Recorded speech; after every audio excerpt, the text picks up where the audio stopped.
Good Morning Business, French Tech. 6h42, c'est le rendez-vous habituel de la French Tech. Aujourd'hui, on est avec WIMI et son président fondateur Antoine Dubosc. Bonjour. Bonjour. Alors WIMI, en fait, c'est très simple. C'est un outil de collaboration entre les salariés de l'entreprise ou d'un organisme public. En fait, vous proposez la plupart des outils qu'on connaît, les mails, les Teams, les Slack, pardon, je prends des noms américains, mais justement parce que l'idée, c'est de remplacer les géants américains par une solution française et souveraine. Oui, pour beaucoup de nos clients, le sujet, c'est, je dirais, une forme d'indépendance numérique. Aujourd'hui, c'est créer une situation, de fait, par le succès en grande partie de nos amis américains, de solutions qui ont fini par devenir hégémoniques. Et la question de la souveraineté numérique se pose de plus en plus, surtout face à des menaces de cybercriminalité qui font qu'on est en train de rechercher un équilibre entre différents types de solutions. L'équilibre, il est trouvé aussi par la demande de vos employeurs. Ça peut être des ministères, ça peut être des employeurs publics. Ils vous demandent de créer une infrastructure quasiment personnalisée pour eux, dans laquelle après ils vont rentrer pour travailler. Oui, c'est ça. Alors l'approche initiale pour nous, ça a été d'abord de développer les services en mode ce qu'on appelle SaaS, c'est-à-dire en fait sur le cloud. Et puis de plus en plus, on a des clients, particulièrement dans des secteurs pointus, défense et autres, qui souhaitent avoir aussi des modes un peu plus hybrides, c'est-à-dire que pour des données très sensibles, ils veulent avoir un dispositif entièrement protégé sur leur système. Oui, parce que vous disiez que l'enjeu c'était la cybercriminalité, mais il y a aussi un enjeu de souveraineté nationale. C'est-à-dire que j'imagine que l'un de vos avantages concurrentiels, c'est que vous n'êtes pas soumis au Patriot Act, et ça parle aussi aux entreprises. Oui, alors ça c'est un enjeu, le Patriot Act c'est un enjeu juridique, et puis la souveraineté des données, c'est aussi, donc c'est la maîtrise juridique, mais c'est aussi la maîtrise des données pour par exemple faire tourner des moteurs d'IA.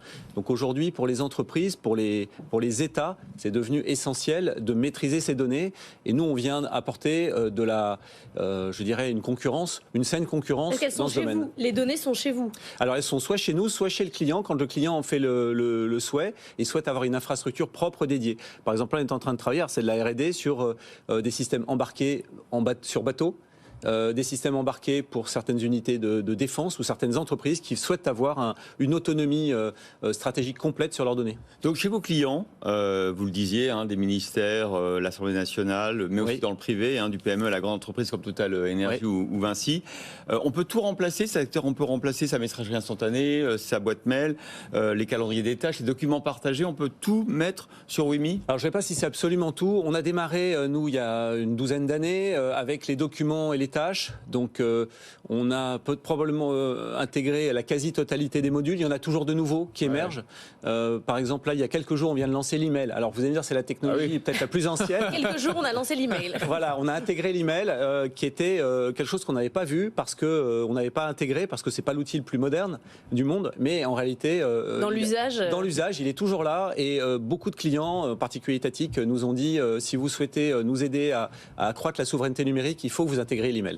Est-ce qu'il y a une vraie grosse demande pour ces outils Made in France? Est-ce que vous vous heurtez pas finalement aux mêmes barrières que le Made in France dans le domaine de l'alimentaire ou du vestimentaire, où en gros tout le monde dit le Made in France c'est formidable, en fait, on paye pas. Mais en fait c'est ça coûte plus cher, c'est plus compliqué, parce que moi je trouve ça génial qu'il y ait des outils français, mais Gmail, j'ai mes habitudes, Word, je sais m'en servir, alors que vos outils j'en sais rien, c'est aussi une limite. Alors oui, c'est une limite, vous avez raison, on ne change pas les habitudes comme ça en 2 jours.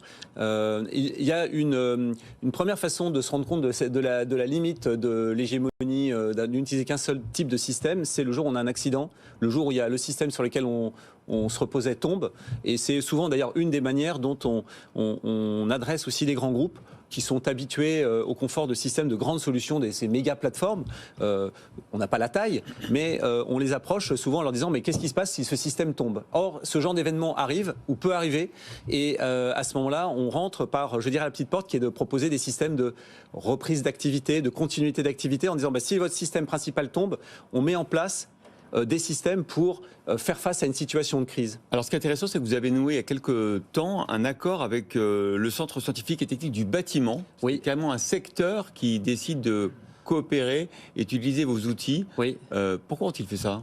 Alors le CSTB au départ c'était une initiative de l'État, ils dépendent du ministère du Logement, du ministère de la Transition numérique, pour réduire la fracture numérique dans le secteur du bâtiment qui est un secteur qui est le secteur qui emploie le plus de personnes. Donc il y a des enjeux d'emploi au départ et on s'est rendu compte, enfin l'État s'est rendu compte qu'il y avait un retard dans la transition numérique et donc le CSTB s'est saisi du sujet et il y a eu un marché public et on a été considéré comme la plateforme la plus avancée sur le sujet. Et puis on a travaillé ensemble pour créer un outil dédié au secteur du bâtiment qui s'appelle Croquis. Et dans quelques jours, là, on annonce, là, vous êtes les premiers, la création d'une joint venture entre notre société et le CSTB. C'est un peu une première du genre, en fait, entre un établissement public et une scale-up pour proposer un service ensemble de transition numérique. Mais est-ce que vous arrivez à changer les habitudes? Parce que vous vous souvenez de ce cas dans l'armée allemande, de personnel de l'armée qui ont discuté sur Telegram de choses extrêmement confidentielles. À quoi ça sert d'avoir une infrastructure comme la vôtre si on finit par se parler entre nous sur WhatsApp? Alors justement, c'est un argument clé pour la question de la souveraineté, de la sécurité numérique. C'est comment comment un outil plus simple à utiliser. Notre bataille, c'est la sécurité, mais c'est aussi l'ergonomie, la simplicité.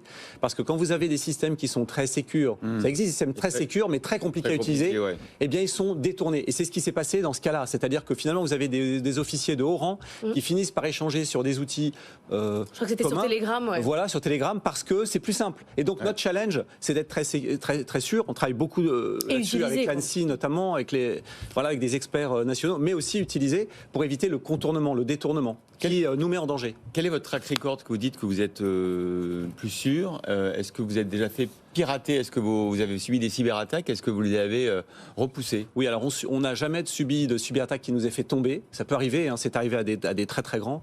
On subit tous les jours des cyberattaques, je dirais la cybercriminalité du quotidien, le petit cybercriminel, que ce soit en France ou à l'étranger. On subit plus rarement des attaques de niveau, je dirais, quasi étatique. Ça nous est arrivé, plus depuis le début de la guerre en Ukraine. Alors on pense que c'est peut-être parce que les acteurs en face ont d'autres sujets peut-être plus importants, mais ça ne nous rend pas moins vigilants. On travaille, on progresse avec l'aide de l'ANSSI, l'Agence nationale de sécurité des systèmes d'information, qui est vraiment un ensemble d'experts qui est absolument unique en Europe. La France est vraiment très en pointe sur ces sujets en Europe. Merci beaucoup Antoine Dubosc, président et fondateur de WIMI.